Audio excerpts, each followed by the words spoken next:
te nangal ñu suñu mboolem ibaadaat yi ñu ciy def ci shahru ramadan mubarak bi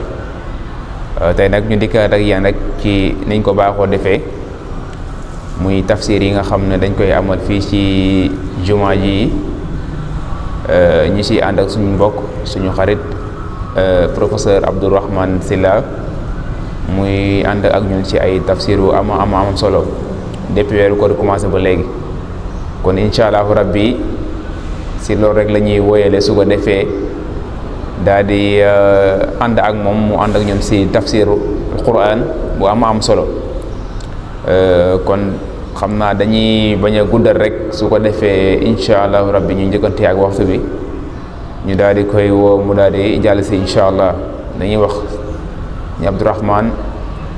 ahlan wa sahlan tafaddal mashkuran jërë ngeen jëf ci sëriñ bi.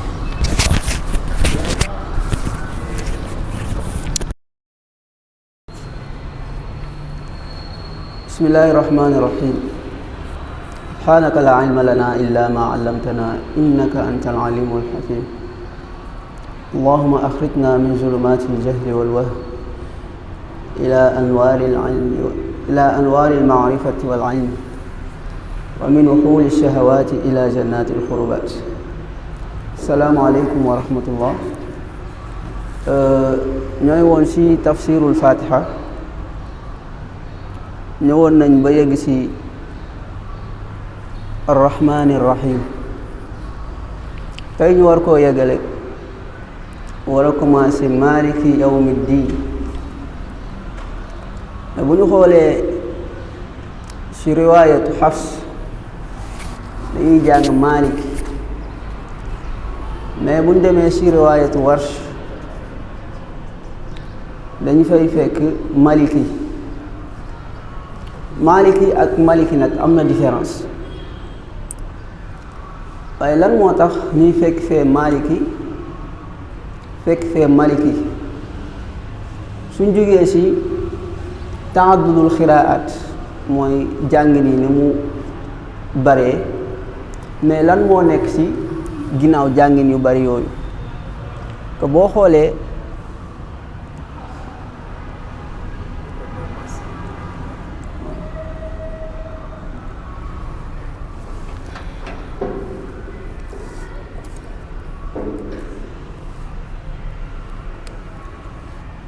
ñëwoon nañ ba yegg ci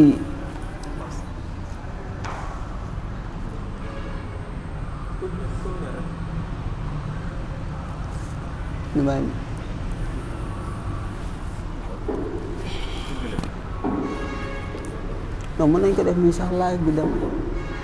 ba xanaa ni voilà bismillahi rahmani rahim سبحانك لا علم لنا إلا ما علمتنا إنك أنت العليم الحكيم اللهم أخرجنا من ظلمات الجهل والوهم إلى أنوار المعرفة والعلم ومن وحول الشهوات إلى جنات القربات السلام عليكم ورحمة الله نقول في تفسير الفاتحة وما سوى ننكو بيك سي الرحمن الرحيم تيني وركم سي مالك يوم الدين mais su ñëwee ci riwaayatu Hafs dañuy jàng maliki mais suñ demee ci riwaayatu Warsh dañ fay fekk maliki ak maliki am na différence tey suñ jógee ci taaddudul xiraat mooy jàng ni mu baree ñu am riwaaya Warsh am riwaaya Hafs ak yeneen riwaayaat mais comme yooyu moo gën a siiw fii tey maliki li muy tekki bokkut ak li maliki di tekki mais xiraat yi mooy tax ñu am ñaari sens yëpp te verset bi du répété wu mais su fekkoon ne amuñu ay xiraat mais ay jàngin yu bari pour ñu dajale ñaari sens yooyu yëpp forcément dañ koy répété ci benn riwaaya bi par exemple bu fekkoon kon dañoo considérer rek riwaayatu Hafs kon suñuy jàng dañuy jàng maliki yawmi diini wa maliki yawmi diini pour am ñaari sens yëpp parce que maliki mi ngi jóge ci al milk moomeel mu ne yàlla moom bisu pénc bisu fay ba moom moo ko moom mais bu fekkee da nga jàng maliki li muy tekki mooy moom moo fay buur donc nag pour jox la ñaari chance yëpp que ne moom te mooy buur loolu moo tax mu am ñaari riwaaya kii di jàngee maliki ñii di jàngee maliki ndax nit mën na moom dara mais taxul mu nekk buur waaye nit mën na nekk buur mais taxul mu moom lépp mais buñ jàngee maliki ci riwaaya bi dem jàng maliki ci beneen riwaaya li muy tekki mooy yàlla mooy buur te yàlla moom léegi nag suñu waxee yawmu diin bari na ay maanaa yu muy tekki parce que ad diin dina tekki fay dina tekki soumission dina tekki tamit yoon alxuraan waxee na ko lu bari parce que des fois danaan maaliki danaan yawmu diin bisu fay ba léeg-léeg mu ne yawmul xiyaama bisu taxawaay léeg-léeg mu ne yawmul aaxir bis bu mujj ba donc yooyu yëpp nag am nañ différence chaque fois que su waxee benn rek am na lu mu gën a jublu loo xam ne moo ko gën a ñor ci wax ji léegi su fekkee dafa wax yawmu diin foofu lu muy junj mooy al adlul ilaahi mooy foofu justice kese moo fay am donc foofu kon day yee conscience su nit ki pour wax ko ne ko yaa ngi fii mais am na jour boo xam ne su ñëwee tey lépp loo mën di def tey dinañ ko fayantoo ak yow ci maandute donc yawmu diin al adlul ilaahi la gën a jubu ci li muy wax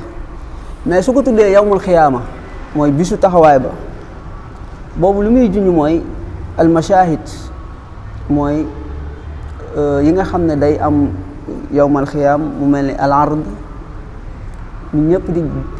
ñëwee taxaw seen borom mais avant loolu aussi ni ñuy jógee seen bàmmeel yi loolu tamit da ko siy jublu kon su waxee yawmul xiyaama dafa mel ni daf siy jublu tiital nit ki ba mu bàyyi xel que ne lii am foofu yëpp que ne yow di nga dekk sa bàmmeel di nga taxaw sa kanam borom taxawaay bu yàgg mais su ko tuddee yawmul aaxir parce que yooyu yëpp da koy tuddee yawmu diin di ko tuddee yawmul xiyaama di ko tuddee yawmul aaxir mais dañuy seetlu ne yawmul aaxir fi mu koy waxee mooy lu bari su nekkee ci contexte lim arkaanul iman yi nga xam ne nii tey moo nekk ponki gëm yàlla yu ci bari su koy wax day tudd yawmul aaxir mais yawmul aaxir boobu tey bu ko waxee dalay xamal ne tey lii nii mooy limitu àdduna tey suñ ko weesoo ci beneen dund la ñuy dem moo tax mu koy tuddee yawmul aaxir mais suñ jógee ci au-delà des noms yu bari yooyu yëpp ñu wax yawmu diin wax yawmul xiyaama wax yawmul aaxir loolu lu muy tekki mooy lawlaa wujuudu aksil maana lama kaana lil maana maana tey bis yooyu su amul woon àdduna du am solo parce que àdduna bu fekkee épreuve la kon war na am bis boo xam ne tey résultat yooyu yëpp si lay génn fala budda min yawmin tatasaawa fihi l-xisaabaat ñu régler compte yëpp ki nga xam ne dafa tooñoon mu gis fay gi ko yàllay fay si tooñ bi mais kiñ tooyoon tamit yàlla fayul ko moo tax day dellu rek si wax ji wax ne lawlaa wujuudu aksil maana lama kaana lil maana maana mbir mu ne bu fekkoon contraire am amul mbir moomu du am solo moo tax tey àdduna su fekkee da nga imaginer ñi nga xam ne dañ fi nekk tooñ après ñu dee si nii su fekkoon amul benn bis boo xam ne tey dinañ ñëpp dinañ dekk ñu régler compte yooyu kon day mel ni kiñ tooñ moom moo perte mais ki tooñ moom pertul parce que ñëpp dee nañ jeex na c'est la fin du monde amul jour bu ñuy régler amul tamit après réglage bi amul dara lu siy toppaat comme àjjana wala comme sawar léegi nag dafa mel ni nit bi yàlla commencé ak moom ci alfatiha ba keroog muy yegg si maalik yawmi diin day seetlu na melokaan yi dafa màgg ba tax na moom mu yëg ne kii nii man ku ma soxla woo la soxla naa ko ba war koo ñaan moo tax day commencé ñëw rek jóge ci minal ghayba ilal xitaab c'est-à-dire boo xoolee Fatiha ba fi muy yeggee ci Maalik yawmi diin day mel ni ki ñuy waxal nekk fi mais su commencé iyyaaka na'budu day mel ni ki muy waxal moo ngi jàkkaarloog moom joxoñ ko ne ko iyyaaka yow kese na'budu la ñuy jaamu wa iyyaaka yow kese nasta'iinu la ñuy dimbali ko mais pourquoi mu jiital damiru iyyaaka parce que dafa bëgg a wax ne jaamu bi ñu lay jaamu duñ la ci bokkaaleeg dara moo tax mu ne iyyaaka na'budu pourquoi aussi mu utiliser na'budu wax ne nous mais waxul je parce que xam na ne d'après moom li mu seetlu diggante bi Fatiha commencé ba bi mu yeggee ci Maalik yawmi diin yi màggaayu kii ëpp naa kenn nit taxaw ci kanamam ne ko dama lay jaamu day mel ni benn nit sax lott na ci jaamu ko moo tax bu ñëwee day wax ne iyyaaka yow kese na'budu la ñuy jaamu mais da ngay gis ne damir bi muy pronom bi daf koy répété waat daan ne iyyaaka nasta'iin que dafa bëgg waxaat ne même jaamu bi ñu lay jaamu sax tey ñun liñ koy defee yow yaa ñu ko jox que bu fekkee wér nga yor pour jaamu yàlla wér boobu yàlla moo la ko jox su fekkee aussi da nga yor xaalis di ci jaamu yàlla xaalis boobu yàlla moo la ko jox donc ñu taxaw ci maanaal ibaada lan lay teg muy jaamu yàlla man nag li ma ci gis ci li muy tekki li mu ci gën a neex mooy façon bi ko ku ñu wax Muhammad Ratib Nabulusi moom ni mu ko tekkee mu ne al ibaadu taatun tawiyya mamzuja bi mahabba xalbiya asaasuha maarifatun yaqiniya tufdi ila shahadatin abadiya mu ne jaamu yàlla mooy topp ko te topp ko ci bon gré amul mal gré maanaam yow sa coobare moo tax nga koy topp te topp googu da nga ciy sentir benn mbëggeel buy jugee sa xol te fondement bi mooy da ngaa am yaqiin ci ne kii nii ku ñu war a jaamu la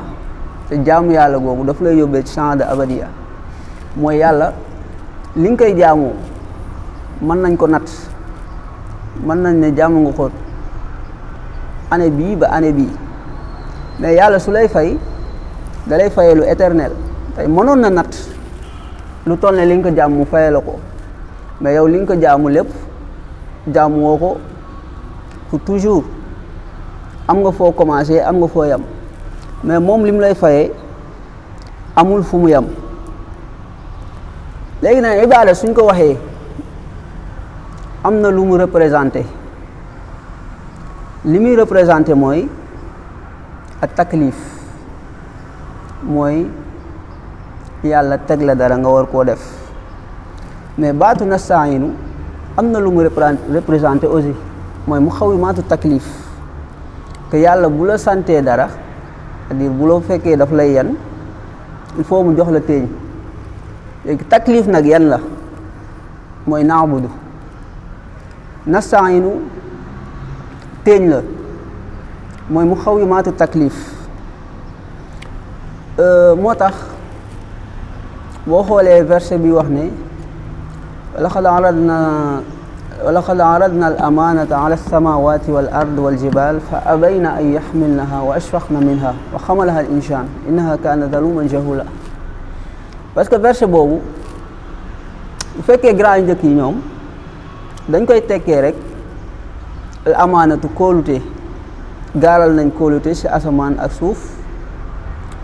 ak montagne yi ñu bañ koo jël, ñu gaalal ko nit mu jël ko. après doo dégg sax wax bi lan la bëgg a wax, mais amaana lu muy tekki foofu mooy at taklif, mooy univers bi. parce que as-samaawaat wal ard su ko alxuraan waxee lim ci jullu mooy univers bi, te univers bi lu dul yàlla si nga bokk. tey su si génnewaatee jibaal génne ci nit, loolu day mel ni li ñuy tuddee ci arab atful xaasi alal am, nga lim ay mbir lim yëpp mais génnewaat si dara di ko tudd. parce que as-samaawaati wal ard jibaal si la bokk, insaan si la bokk, parce que lu dul nit ci nga bokk. kon su ko waxee day mel ni loolu noonu dafa bëgg a wone màggaayam, moo tax mu tuddaat ko. moo tax bi mu tuddee jibaal dafa bëgg a wone ne lu rëy a ngi nii, mais lii lu muy rëy nit moo ko gën a rëy. kon tolluwaay bi amul solo, mais li si biiram moo am solo. léegi nag bu fekkee univers bi yëpp dañ leen a gaaral gëm wala at taklif, ñoom nanguwuñ mais nit nangu. kon nit moomu il faut yàlla yan ko, il faut yàlla teeñ ko plutôt. moo tax buñ xoolee mu xawimaatu taklif da siy bokk alkawn, mooy yàlla da lay jox àdduna bi lépp nekk si. mais il faut ñu xam ne univers bi alxuraan la, mais nekkul alxuraan buy wax. moo tax ñuy wax ne alkawnu quraanun saamit wal quraanu kawnu naatiq, mooy univers bi alxuraan la, mais alxuraan la bu noppi. mais alxuraan tamit univers la, mais univers buy wax la. loolu lu muy tekki mooy lépp loo xam ne moo ngi ci univers bi boo demee ci alxuraan da nga koy gis, mais lépp lu nekk ci alxuraan boo demee ci univers bi da nga koy gis. kon nit ni mu mënee xamee yàlla ci alxuraan noonu la mënee xamee yàlla ci univers bi. am na ñoo xam ne fi ñu doon jaaree di xam yàlla boobu mën nañ ne révélation amul woon, parce que boo xoolee Ibrahim fi mu doon jaar di xam yàlla boobu révélation amul. daf doon xool ci biddiw jant bi et tout. mais Muhammad sallallahu alayhi wa sallam tamit tey avant révélation di am daf doon xool a tafakkur fi xalqi samawati wal ard, ci univers bi la doon jàngatee pour xam yàlla. ba foofu la xamee ne waa Màkk sax ñoom li ñuy jaamu vraiment du luñ war a jaamu. donc su jugee ci alkawnu da koy jox al aql, mu nekk deuxième représentant buy représenté mu xawimaatu taklif. bu fa jugee da koy jox fitra. fitra mooy le bon sens, mooy nit ki li yàlla wax ne fa alhamaha fujuraha wa taqwaha. parce que loolu dañu yaakaar ne mooy yàlla dafa xamal nit, def ci nit mu baax, def ci moom mu bon. déedéet, loolu tekkiwul loolu. te yàlla du def ci yow bon ba pare après mu wëlbati ko bëgg la ci punir, mënul nekk. mais lu muy tekki mooy dafa def ci yow appareil boo xam ne saa soo defee lu baax da nga yëg ne li ngay def lu baax la, mais soo defee lu bon tamit da ngay yëg ni lu bon nga def. fitra mën nañ ci joxe beneen exemple. tey nit su fekkee dafa wax loo xam ne li mu wax nii nekkul dëgg, même su fekkee kenn découvrirul que ne sax moom li mu wax nii du dëgg, moom dafay am problème ak boppam. parce que conscience am du ko bàyyi à chaque fois day ñëw ne ko yow yaa ëpp lii yaa mag lii yaa def lii. loolu nag su fekkee nit mën na dem ba wax lu dul dëgg te du si am problème cela veut dire mooy conscience am boobu dafa dee. mais su jugee si loolu fitra day ñëw ci sahwa muy plaisir.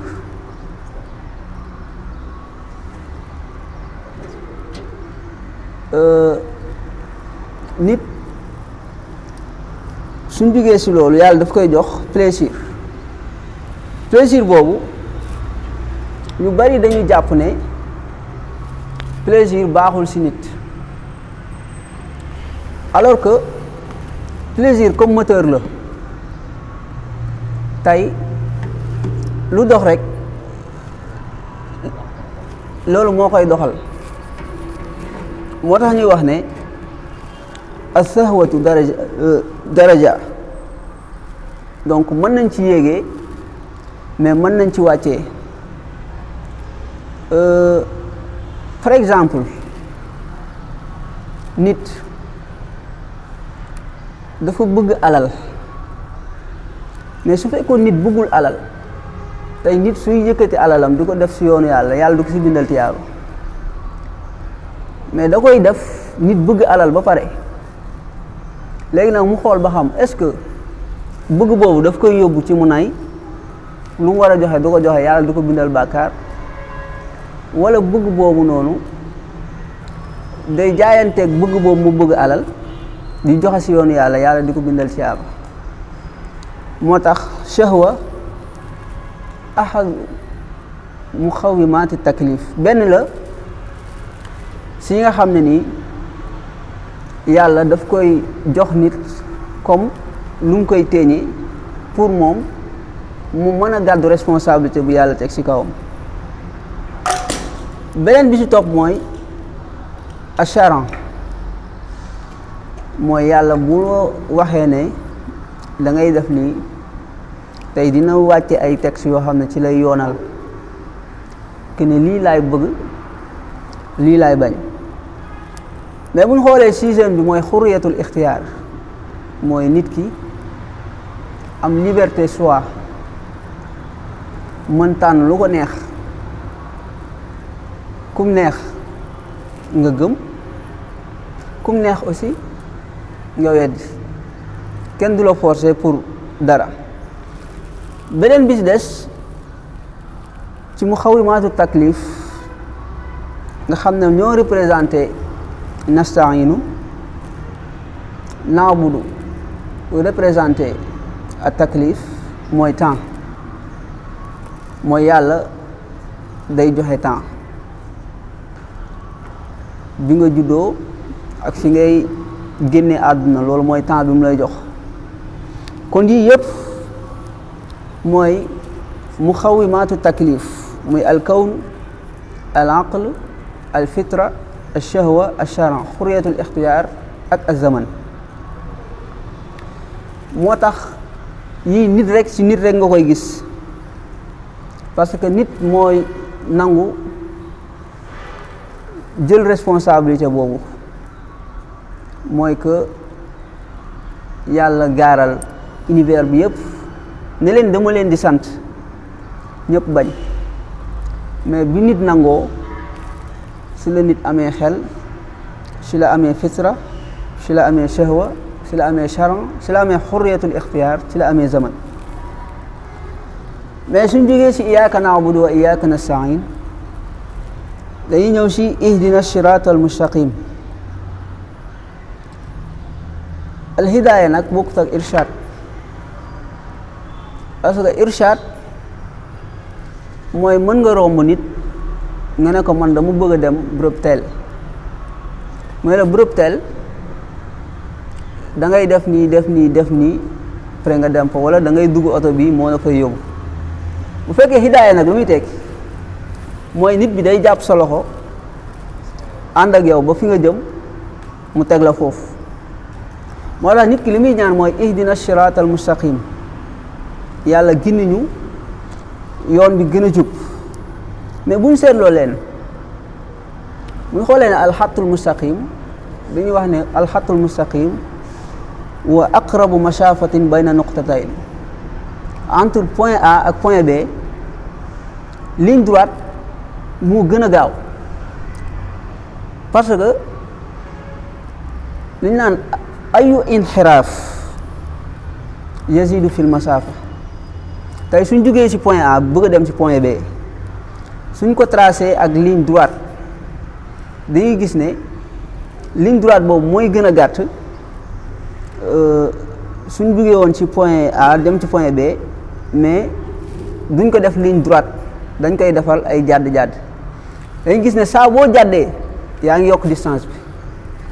moo tax ni suy ñaan dafay wax ihdina siratal mustaqim, pour que nga xam ne day garder énergie, du jàdd te fi mu yegg dina fa jëm, fi mu jëm dina fa yegg. mais ñaan gii nii mën nañ ko tekkee neneen. à chaque fois ñaan bi day am tekki, que ihdina siratal mustaqim ku feebar bu ko waxee am na lu muy tekki, mais ku ñàkk tamit bu ko waxee am na lu muy tekki, mais aussi koo xam ne ala wasaki taxarruj étudiant bu nekk en L3 war a génn aussi buy ñaan bi am na lu muy tekki. léegi nañ xool su fekkee ne ku feebar moo wax ne ihdina siratal mustaqim, ku feebar bu waxee ihdina siratal mustaqim li muy tekki mooy yàlla maa ngi lay ñaan nga tegtal ma médecin bi gën a jege bi ma mën a faj te du ma ci fere xaalis bu bari wala sax du ma ci fere dara. bu fekkee ku ñàkk moo ko wax li muy tekki mooy yàlla tegtal ma loo xam ne nii moo gën a gaaw ci tàggale ma ak sama ñàkk gi. su fekkee ne ki koy wax dafa nekk étudiant en L3, soit mu nekk IGL3 comme borom high tech 313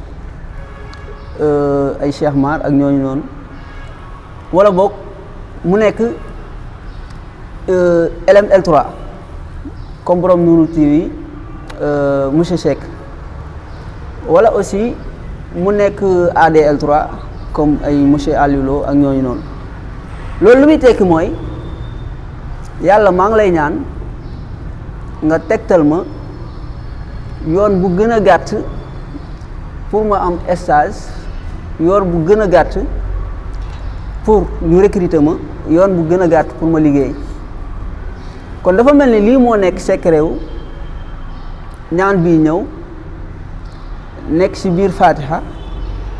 ñu koy répéter ci prière bu nekk, parce que nit bi ak étape bu mu toll ñaan bi am na lu mu fay tekki. parce que yii yëpp yu différent yi yëpp moo wax mën na nekk état wu benn nit. par exemple nit ki mën na feebar, mën na ñàkk, aussi mën na nekk tamit L3, waaye loolu xam naa dina metti moom ñàkk nga ñàkk feebar ba pare nekk L3, loolu moom day metti. suñ jugee ci ihdina siratal mustaqim, léegi nañ xool avant ñu ciy jógee maratibul hidaaya, parce que hidaaya dafa am ay maratib, te am na lu ñuy tuddee al hidayatul amma, am na lu ñuy tuddee hidayatul irshad wal bayaan, am na lu ñuy tuddee hidayatul tawfiq, am na lu ñuy tuddee al hidaya al janna. donc classification bi nag ki ko def mooy docteur Ali Chalabi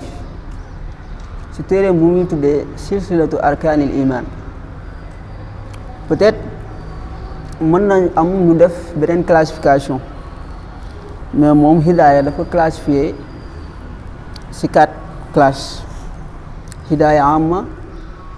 hidayatul irshadi wal bayaan, hidayatul tawfiq ak al hidayatu ilal janna. léegi lan mooy hidaaya amma? hidaaya amma mooy orientation bi nga xam ne lépp luy dund wala lépp lu nekk ci kaw suuf yàlla jox na la ko mooy yàlla ba mu bindee mbindeef bu ne orienté na la ci sa intérêt ci lan la nekk nan nga war a dundee mooy orientation boobu sax mooy tax liir su juddoo su sexee weenu yaayam day mucc parce que amul benn expérience nag ci àdduna kenn xamul ne su muccoo affaire bi de soow day ñëw mais yàlla ci orientation boobu ñu tuddee al hidayatul amma ci la mën a defee loolu hidaaya amma boobu moo waral yii naaw di nen bu ñu waree nen dañuy defar ay tàgg parce que amuñu expérience mais orientation boobu la ñuy dundee bi toog mooy hidayatul irshad wal bayaan boobu la yàlla waxoon yonent bi ne ko innaka la tahdi ila siratin mustaqim yow giid nga buy giidee ci yoon wu jub loolu mooy hidayatul irshad wal bayaan mooy nit bi ñëw wax ak yow que ni lii la ak lii ak lii ak lii léegi nag am na beneen boo xam ne ab yonent mënu ko ku dul yonent sax moom dama la jélale mais yonent sax mënu ko mooy hidayatu tawfiq loolu mën nañ ko joxe exemple mooy yonent bi bu ñëwee woote ci yàlla woote boobu hidayatul irshad wal bayaan la tudd mais lii tax nit ki gëm loolu mënu ko moo taxoon yàlla di ko wax ne fa la'allaka baaqi'un nafsaka ala atharihim in lam yu'minu bi hadha al hadisi asafa bul gaañ sa bopp ci ñoom li leen war a dal su fekkee li ngeen wax gëmuñu ko parce que yonent bi dafa doon am problème woo ay nit ñi gëmuñu parce que moom mooy xool après lan moo leen di arrivé su fekkee ñoom gëmuñu léegi nag loolu la ko yàlla doon wax ne innaka la tahdi man ahbabta walakin allaha yahdi man yasha léegi hidaaya boobu nag moo ci topp muy hidaayatu tawfiq mooy bu yonent bi waxee ba pare yàlla may la tawfiqu nga nangul ko loolu mais tawfiq boobu moo la yóbbu ci dernière classe bi mooy alhidayatu ila aljanna wa qaalu alhamdulillahi allazi hadana li hadha wa ma kunna linahtadiya lawla an hadana allah suñ jógee ci ihdina sirat almustaqim dañuy dem ci sirat alladina an'amta alayhim ghayril maghdubi alayhim wala ddaalin amin nañ xool sirat alladina an'amta alayhim sirat alladina an'amta alayhim dafa mel ni alxuraan moo ko tekki parce que nit bi mu ñaanee yàlla gindi ko yoon wi gën a jub yëg na ne yoon wi jub boobu am na ñeneen ñu ci jaaroon te moom dafa mel ni kon ab liste la moom dafa bëgg a ñëw bind turam foofu yàlla joxe woon na liste boobu ci biir alxuraan parce que alxuraan day am verset yoo xam ne ay verset ci alxuraan moo leen di tekki an'amta alayhim ji nag bokk na ci parce que aaya bi wax ne fa ulaika allazina an'ama allahu alayhim min annabiyina wa shuhada wa salihina wa xasna ulaika rafiqa day wone ne allazina an'ama allahu alayhim mooy annabiyun ashuhada as-salihun donc lii nag ab liste la ñi nga xam ne ay yonent lañ martyr ak ñi nga xam ne ci saalixoon yi lañ bokk maanaam ñu baax ni donc loolu liste la donc su nit ki ne siraat allazina an'amta alayhim kon day mel ni moom dafa bëgg a bind turam ci liste boobu donc liste boobu liste la rek buy continuer ku ñëw da ngay bind sa tur siraat allazina an'amta alayhim daane ghayril maghdubi alayhim wane ne am na ñoo xam ne bokkuñu ci allazina an'ama allahu alayhim ñu yàlla xéewale bokkuñu ci mu ne ghayril maghdubi alayhim ñi nga xam ne dañ leen a mere mais ñii ñu bari dañ leen di tekkee yahud yi gaa yahuud yi ci lañ mais est-ce que yahuud yi kese la parce que ñu bëri dañuy jaawle li ñuy tuddee at tafsir wa tatbiq parce que yonent bi dafa am lu mu ci wax parce que dañ ko laaj al maghdub alayhim mu ne al maghdub alayhim humul yahud maghdub alayhim ñi nga xam ne dañ leen a mere mooy juif yi waaye loolu du tafsir loolu tatbiq la bu fekkoon tafsir la kon al maghdub alayhim keneen du ci bokk ay yahud kese lay doon mais dafa appliqué yahud yi ci al maghdub alayhim loolu mooy tatbiq dañ ko laaj mbir ñii ñan la mu xam ne ñii nii ñi ñuy wax ñii ci lañ bokk te ñii ñu séew lañ mu ne la mooy ñooñu mais tekkiwul ne ñooñu kese la mais acte yi ñooñuy def képp ku koy def yow ci nga bokk moo tax alxuraan di nga dégg mu wax ay nit yoo xam ne duñ ay yahud mu wax ne yàlla mere na leen te kon bu fekkoon yahud yi kese ñoo moom al maghdub alayhim kon yàlla du wax ne ñooñu mere na leen kon loolu li muy tekki mooy xadis bi wax ne yonent al maghdub alayhim ñoom ñoo nekk juif yi loolu du tafsir mais tatbiq c'est une application mais suñ jógee ci al maghdub alayhim dañuy ñëw ci wala daalin te maghdub alayhim sax mooy ñi nga xam ne ñoom xam nañ dëgg waaye topp ñu ko loolu nag nekkul juif yi kese même maintenant loolu moo ngi am nit ñi ñoo ngi xam dëgg mais duñ ko topp une fois que nag yaa ngi xam dëgg doo ko topp yow yaa ngi ci al maghdub alayhim mais al maghdub alayhim li ci gën a garaaw mooy yàlla waxul ne ñii ñoo leen mere dane rek al maghdub alayhim te loolu yàlla bu ko waxee yàlla moom mi ngi ci mer mi nit ñi ñi ngi ci mer mi malaaka yi ñi ngi ci mer mi ñëpp ñoo ngi ci mer mi loolu moo ci gën a danger al maghdub alayhim moo tax xam dëgg ba pare doo ko topp danger gënu ko mag parce que da ngay dugg ci al maghdub alayhim te al maghdub alayhim ñëpp dañ cee dugg moo tax yàlla limité wu ko bu duggee ci al maghdub alayhim day ñëw ci wala daalin ñi nga xam ne xamuñu dëgg mais est-ce que kon doo taxaw ne ki nga xam ne xamul dëgg ah kii kay kon jërul yàlla di ko sanctionné parce que xamul dëgg mais jublu si koo xam ne xamul dëgg parce que xamul dëgg mais koo xam ne xamul dëgg parce que bëggul xam dëgg gi mais tous les moyens sont là pour nga xam dëgg gi mais bëggoo xam dëgg gi kooku mu ne wala daalin loolu tamit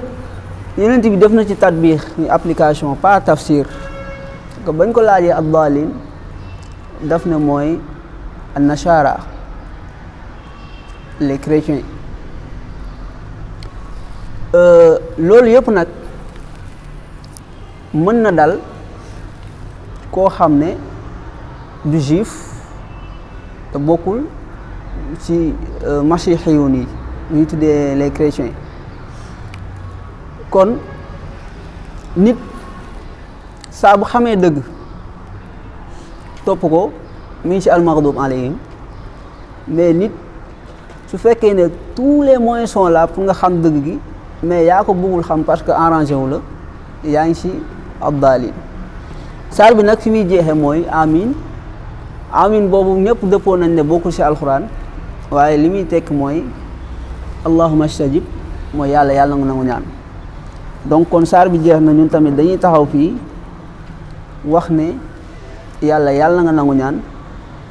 wàcce barke fatiha suñu kaw ñu joxante waat dig daje ci beneen jamono ñu commencé dugg ci suratul baqara wassalaamu aleykum wa rahmatullahi taala wa barakaatu